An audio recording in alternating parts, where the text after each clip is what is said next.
Que Deus abençoe o coração de todos vocês. Que seja uma noite de muita paz para todos nós. E nós vamos fazer a leitura do nosso Evangelho. E eu convido a todos para que possamos elevar os nossos pensamentos a Deus para podermos aproveitar esse momento da leitura dessa nossa página. Boa noite, Cacau. Seja bem-vindo aqui à nossa aula do livro Memórias do Suicida. Nós vamos ler o Evangelho, capítulo 23, Estranha Moral. O item é o 17, que diz assim: o Espiritismo vem realizar no tempo previsto as promessas do Cristo. Entretanto, não pode fazê-lo sem destruir os abusos. Como Jesus, ele se depara com o orgulho, o egoísmo, a ambição, a cupidez, o fanatismo cego, que, encurralados em suas últimas trincheiras, tentam barrar-lhe o caminho, provocando embaraços e perseguições. Eis porque ele também tem que lutar. Mas o tempo das lutas e das perseguições sangrentas passou. As que ele terá que sofrer são todas de ordem moral, e o fim de todas elas se aproxima. As primeiras, as do cristianismo, as que o cristianismo enfrentou duraram séculos. Essas durarão apenas alguns anos, porque a luz, em vez de partir de um só foco, brotará de todos os pontos da terra e abrirá mais cedo os olhos dos cegos. Graças a Deus, procurando agora nos deixarmos levar por essas vibrações de amor, de carinho, de harmonia e de paz, mentalizando a figura do nosso Mestre Jesus em nossas vidas, agradecendo a Ele essa oportunidade de estarmos juntos a cada semana para participarmos desses estudos tão especiais, pedimos a Deus, a Jesus e aos benfeitores amigos que nos abençoem nesta noite. Que abençoe os nossos companheiros que estão vivenciando essas provas, essas dificuldades, essas tormentas, que se encontram nessas regiões de angústia, de sofrimento, que eles se lembrem desse Pai amoroso, que eles saibam que tudo tem fim, que a dor, que a tristeza certamente cessará, porque esse Pai nos ama e quer ver a cada um de nós seguindo pela estrada abençoada do progresso, deixando as dificuldades para trás e percorrendo o caminho abençoado do equilíbrio. E aqui estamos pedindo a Deus por todos eles, para que eles tenham a força renovada, tenham a esperança alicerçada em seus corações, que se sintam envolvidos nessas vibrações amorosas de braços fraternos, como Maria de Nazaré, certamente está sempre acalentando a todos, estimulando a todos e dando a eles a bênção do estímulo e da certeza da vitória final. E aqui pedimos a Deus que abençoe a cada um desses queridos companheiros que aqui estão nesta sala. Que abençoe o nosso companheiro Mário para que ele chegue para participar do nosso estudo e trazer para nós o seu conteúdo. E que sejamos todos envolvidos nas bênçãos desse Pai amoroso. Pedimos a Dona Ivone Pereira e os demais companheiros da espiritualidade que nos abençoe e que eles recebam o nosso agradecimento por tudo que tem feito por todos nós. E assim sendo, pedimos humildemente a Deus nosso Pai, ao Senhor Jesus, nosso irmão maior, e a esses benfeitores amigos, que nos dê a possibilidade de estarmos neste momento, dando por iniciado o nosso estudo do Memórias do Suicida na noite de hoje. Que Deus proteja, abençoe e ilumine o coração de todos nós. Graças a Deus, que assim seja, graças a Deus. Boa noite a todos. 147, né? Chegamos ao termo da viagem. Um deslumbramento surpreendeu nossos olhos, habituados às brumas nostálgicas do hospital.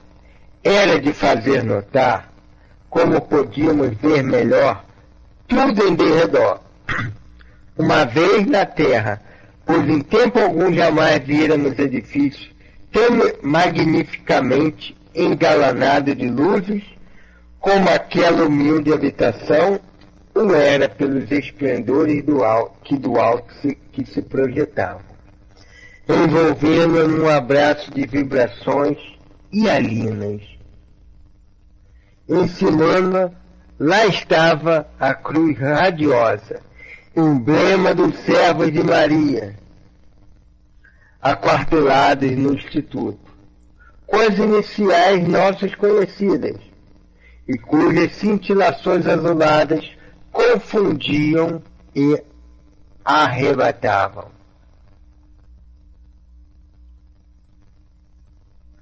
Confundiam e arrebatavam.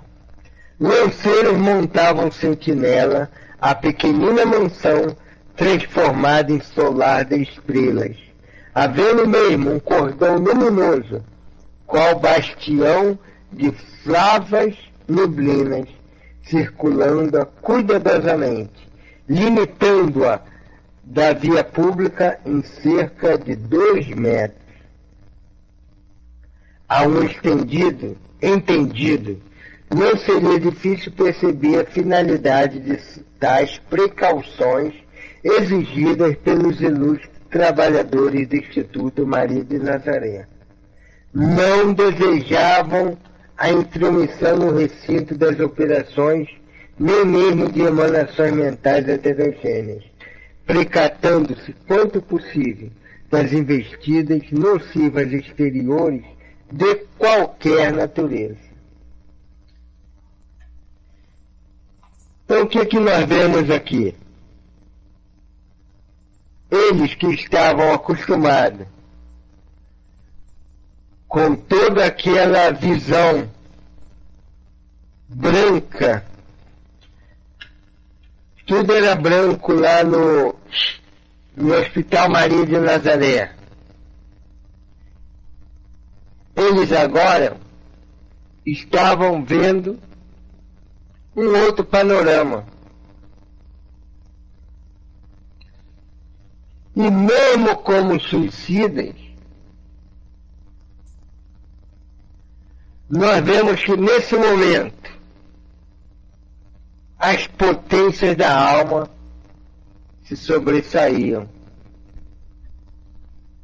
Porque eles conseguiam ver tudo que estava ocorrendo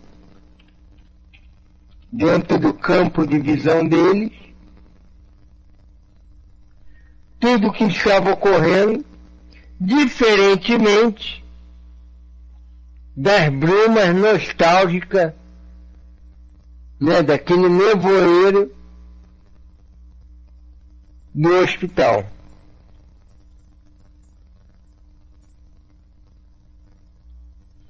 Então eram as potências da alma que possibilitavam eles verem as luzes que desciam do alto, envolvendo todo o hospital.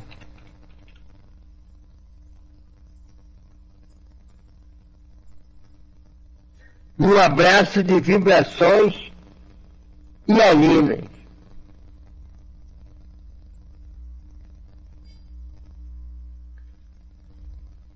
E lá em cima, aquela cruz emblemática.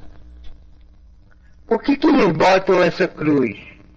Por que eles botam o emblema e as insígnias da Legião de Servo de Maria? Para posicionar para qualquer benfeitor espiritual e para qualquer espírito das trevas que ali estava sob aquela direção naquele momento.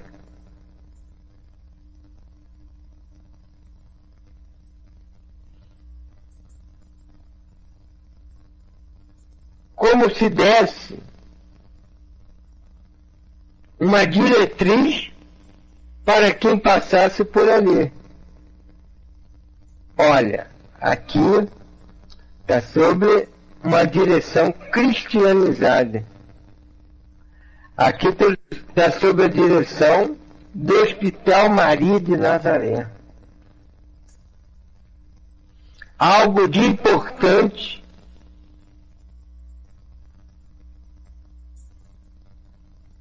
está havendo ali.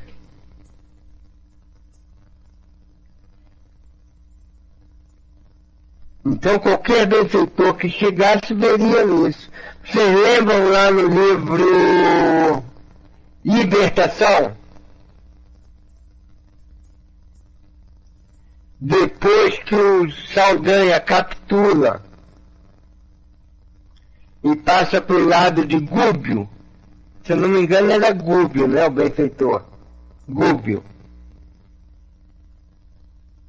Lembram disso? E ele bota esses emblemas na casa, como se fossem umas cruzes hospitalares, luminosas, e começam a chegar doentes espirituais de todas as partes. Lembram disso?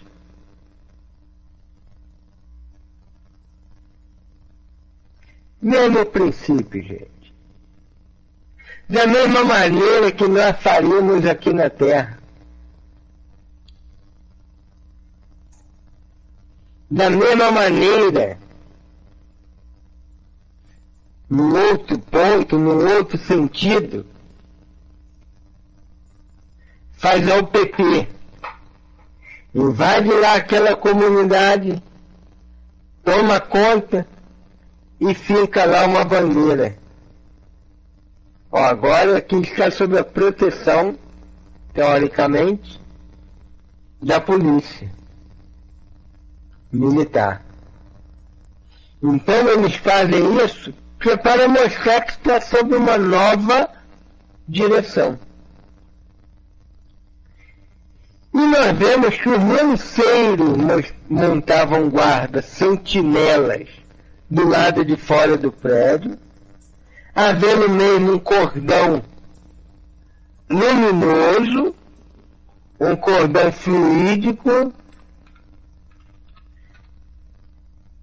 impedindo a entrada de intrusos e de vibrações nocivas.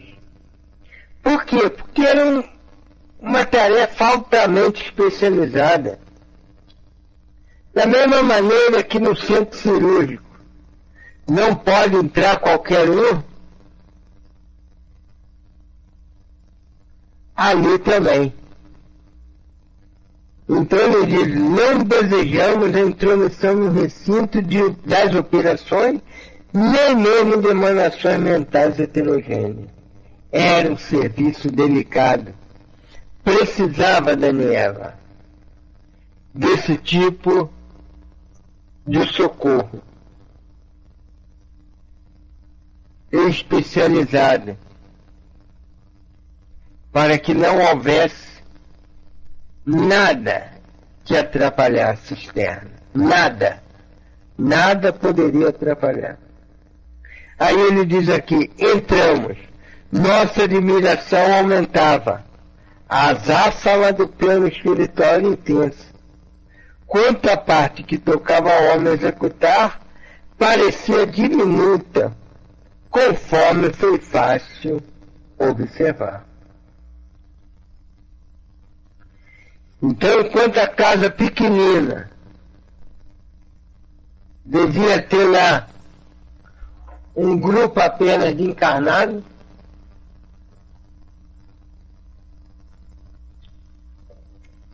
desencarnados, existia uma turma bem grande, que a azáfama era intensa.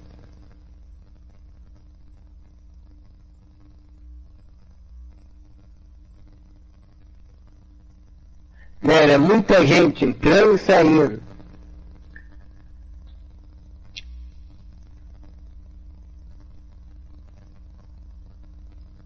E aí a gente fica pensando, imagina nas nossas reuniões públicas, por exemplo, no Centro Espírita Landenia, 2.000 pessoas frequentando num dia. Já imaginaram a quantidade de espírito que deve ter?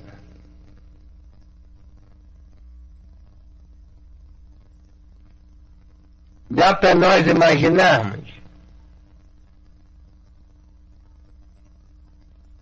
Em cada reunião lá, 500 pessoas. Cada pessoa com 2, 3 acompanhantes. Seja os benfeitores, parentes, companhias espirituais. Imagine. A turma de espírito que não deve ter. O quanto de trabalho não deve ter.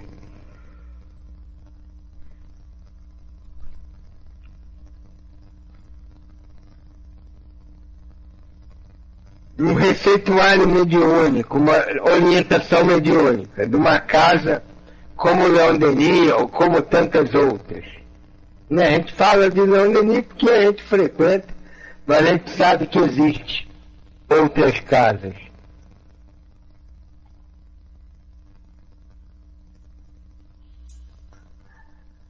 Imagina a gama de espíritos que tem ali dentro.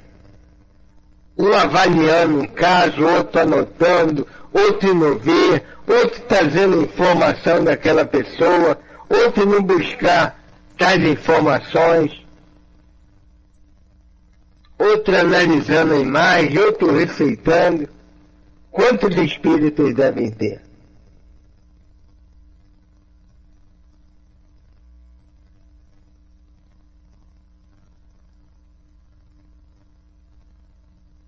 Sem contar aqueles que fogem, né? Até da nossa percepção. Aqueles técnicos que lidam com fluidos, aqueles que lidam com maquinários especializados no plano espiritual.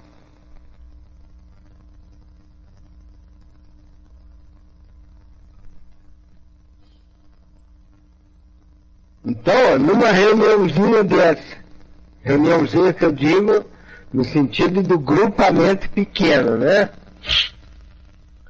Já era uma azáfama, uma fã, um alvoroço de espíritos.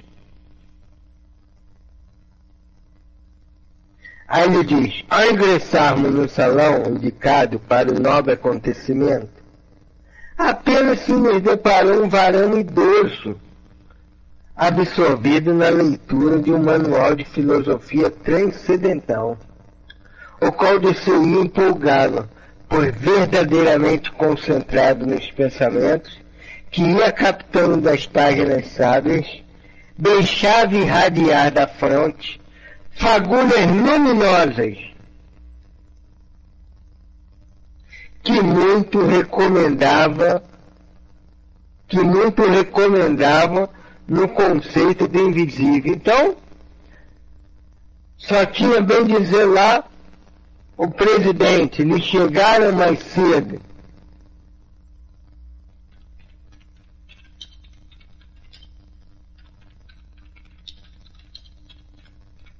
Eles chegaram mais cedo. Então estava o presidente ali, lendo o manual de filosofia transcendental.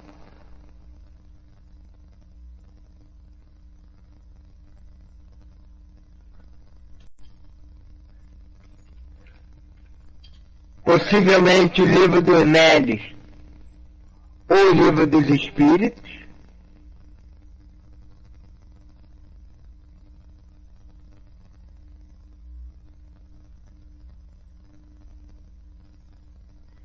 Enquanto ele lia,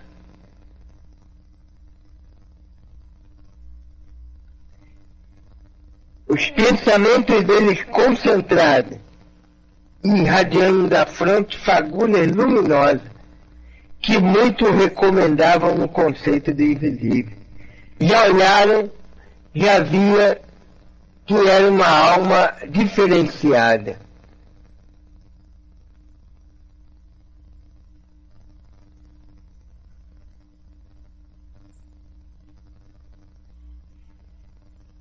E a gente vê que, lá no livro Nos Domínios da Mediunidade, André Luiz diz que os momentos que nós fazemos luz é aquele do estudo, da atenção pacífica, dos grandes sofrimentos, das renúncias.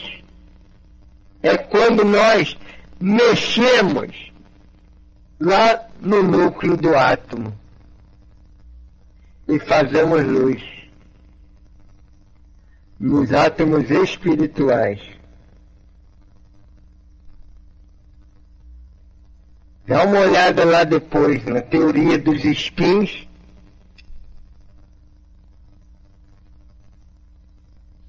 que André fala isso nesse livro. Então ele ali concentrado fazia luz. Pensava concentrado, né? Verdadeiramente concentrado.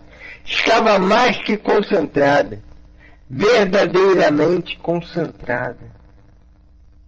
Propósito de se iluminar, e se iluminava. Olha a bênção do livro, do estudo, gente. Saía luz da fronte deles, fagulhas luminosas.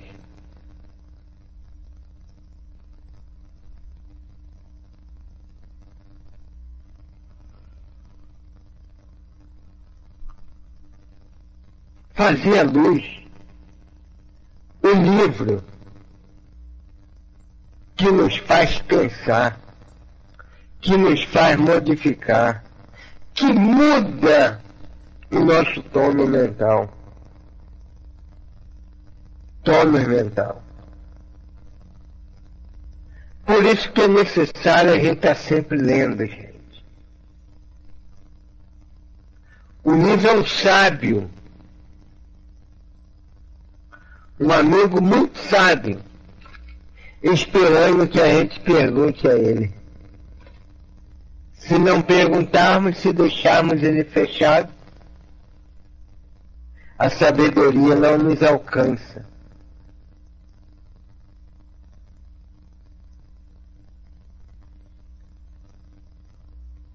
Perguntamos a Inácio Bittencourt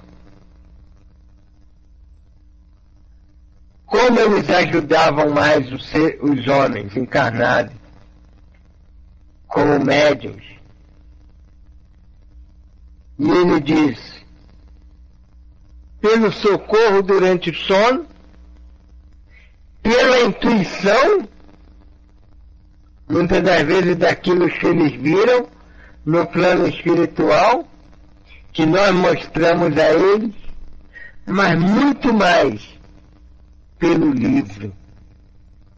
Os espíritos nos induzem a ler, porque quando nós lemos, eles têm como fazer a gente lembrar daquilo que leu.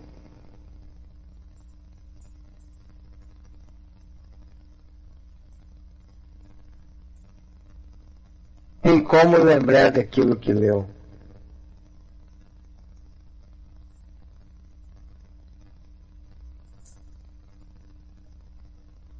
Então o livro faz com que haja alguma coisa dentro de nós que possam ser estimulados pelos espíritos. Você já leu aquilo, você meditou um pouquinho sobre aquilo, então é fácil os espíritos fazerem cada um de nós lembrar. Pega lá vidas que têm uma memória boa, que sabe passagem lá do Evangelho de cor, vai lembrar o que é ela? O que ela já tem.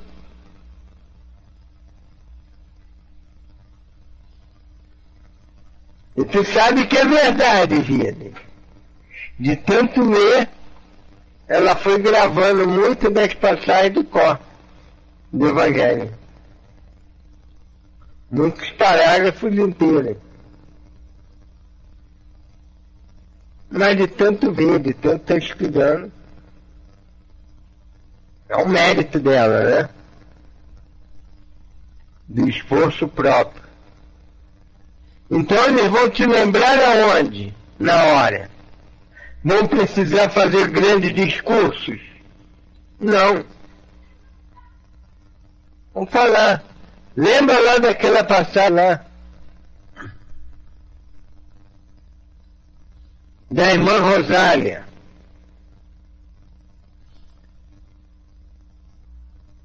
Lembra lá daquela passagem sobre o dever? Diante de uma situação difícil com o funcionário, lembra lá dos superiores e os inferiores.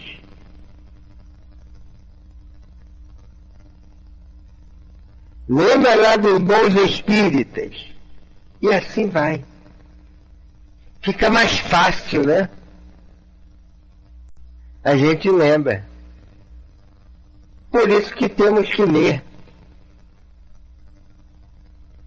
Os espíritos têm de onde tirar alguma coisa.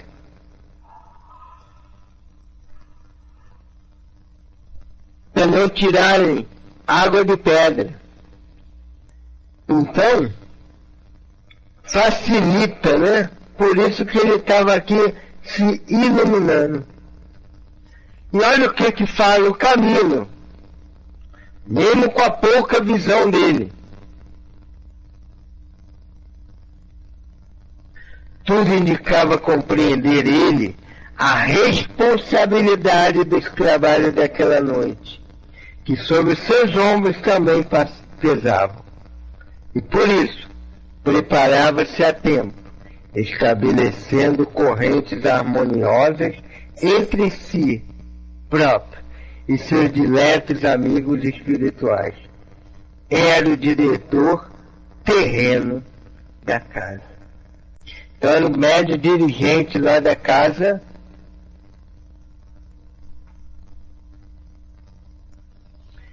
que iria naquele momento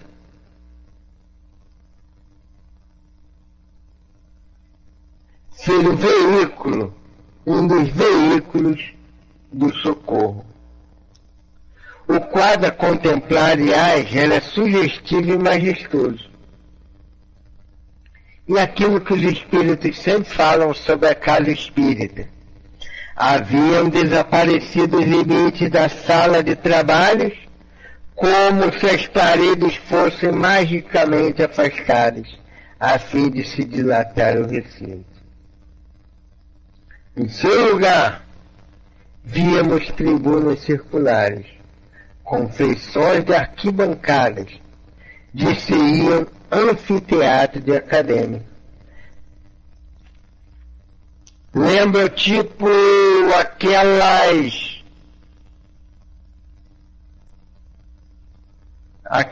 arquibancadas de campo de futebol? O anfiteatro mesmo médico, por exemplo, da Santa Casa. Quem já viu na Santa Casa algum anfiteatro daquele?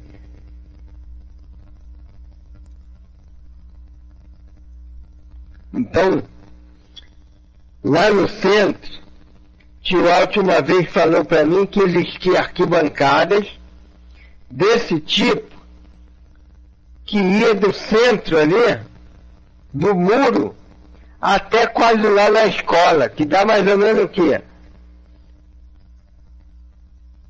Uns 10 metros, né? Uns 10 metros. Só de arquibancada e de espíritos assistindo às reuniões públicas.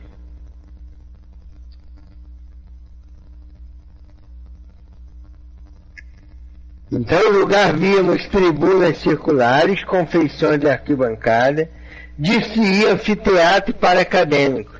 Aqueles filmes antigos, quando mostram as cirurgias, ficavam os alunos tudo de cima, olhando.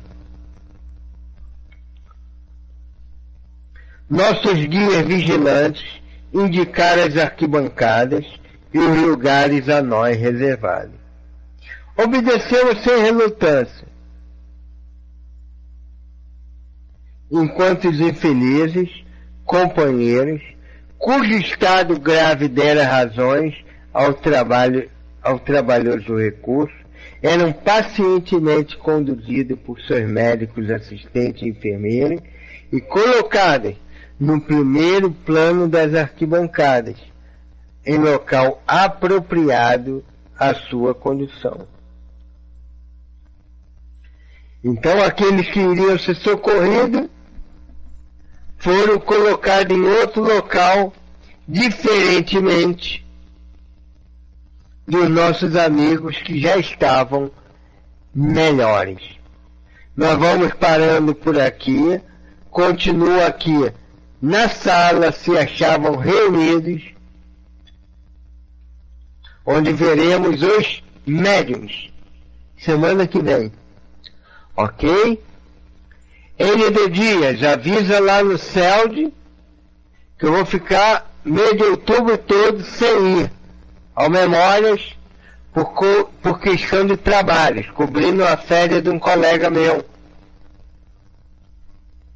Então não posso sair mais cedo de lá, da cidade, ok? Obrigado, sobrinha Mana, pela condução aí do serviço. Um beijo a todos. Obrigado aí por tudo, gente. Valeu! Então vamos lá, né? Agradecer a Deus, a Jesus, aos bons amigos espirituais, por mais essa oportunidade de conhecimento que nós vamos levar no nosso dia a dia para conseguirmos caminhar de uma forma melhor e também agradecer por amparo da espiritualidade a esses irmãos desencarnados através do suicídio, que eles possam ser envolvidos por as melhores vibrações de paz, de equilíbrio, de tranquilidade, agradecendo a Dona Ivone Pereira, a Caibá Chute, esses bondosos amigos que estão sempre a nos amparar, pedindo que fiquem com a NB Dias, com o nosso querido tio Mário, com a Vidas, com Mana, com Daniela, com Rogério, com Lúcia, com Yasmin, com Karine e com todos aqueles que não puderam estar aqui hoje, mas estão em pensamento.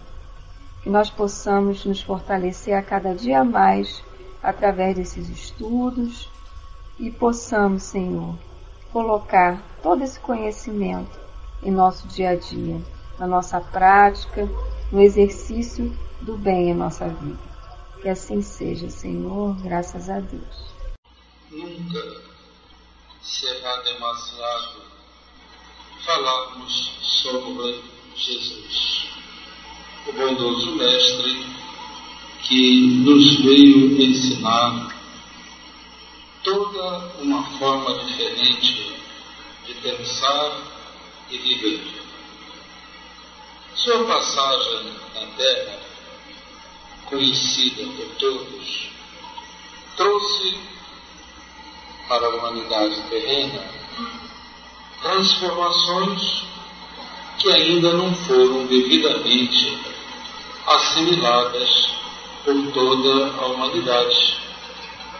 Mas, com ele, inaugurou-se uma era diferente, a que os homens passariam a denominar a era cristã.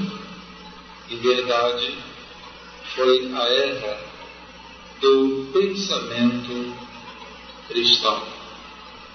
Ou seja, a partir dele, as atitudes dos homens comuns, de um ponto de vista individual, ou das sociedades terrenas, passariam a se importar com o progresso da humanidade como um todo e valorizar o amor de um ponto de vista do indivíduo.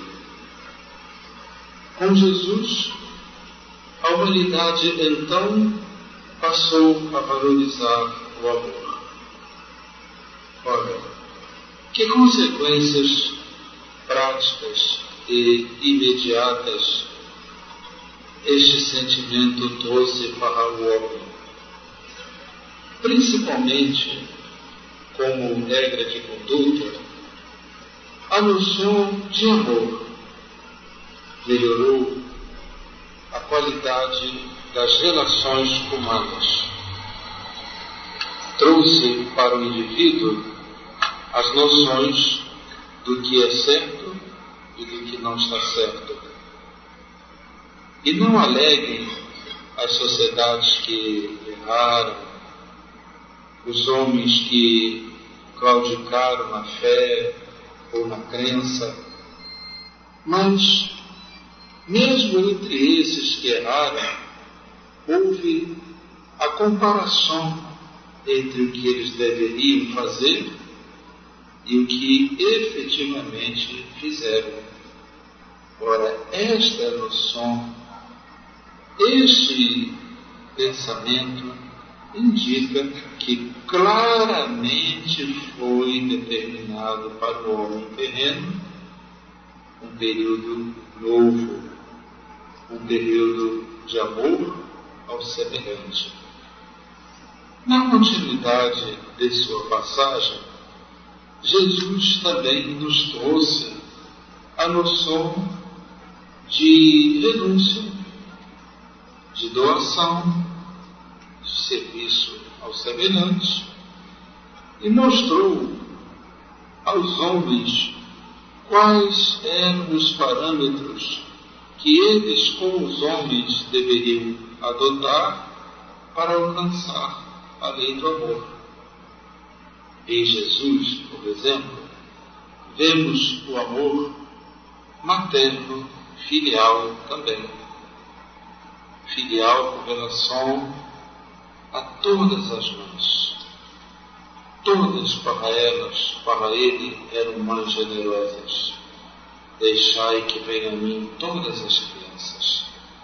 Vejam vocês qual líder espiritual que diria isso, dizendo que todos eram seus filhos. Qual, gente? Quem seria capaz de dizer isso com tamanha ênfase? Qual ser que diria tranquilamente que a um filho, a um amigo que tomasse conta de sua mãe com tanto carinho quanto ele próprio faria, como ele fez com João?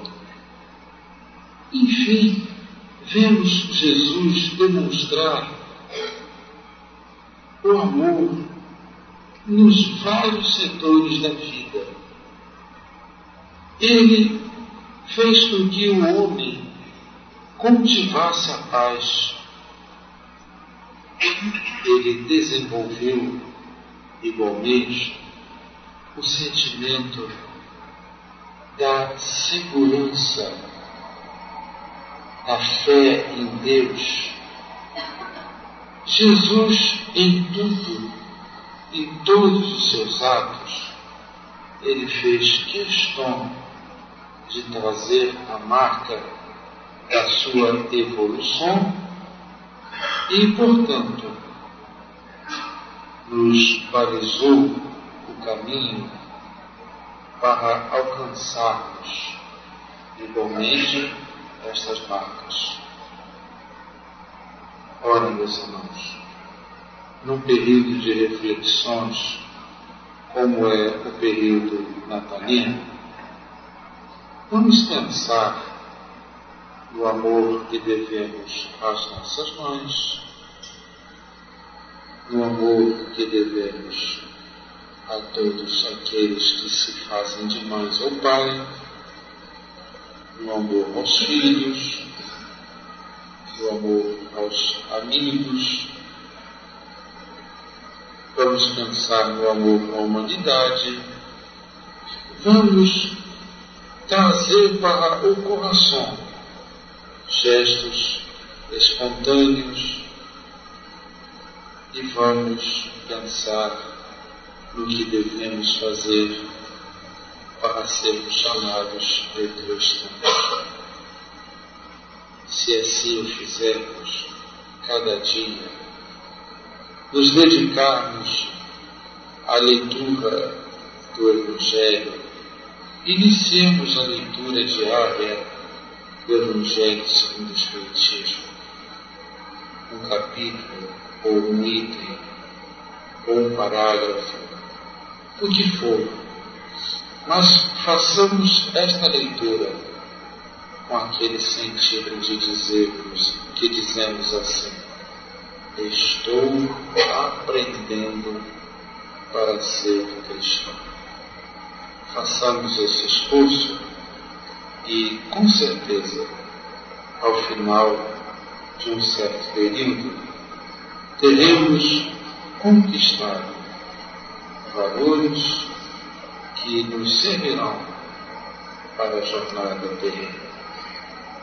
Que Deus ajude a todos, abençoe a todos nesse Natal por Jesus e que possamos, lembrando a palavra da oradora, possamos pensar muito em Jesus nestes dias de estudos, de meditações, de vida com Jesus. Que Deus ajude e abençoe a todos vocês. O abraço do Herman para a coração de todos.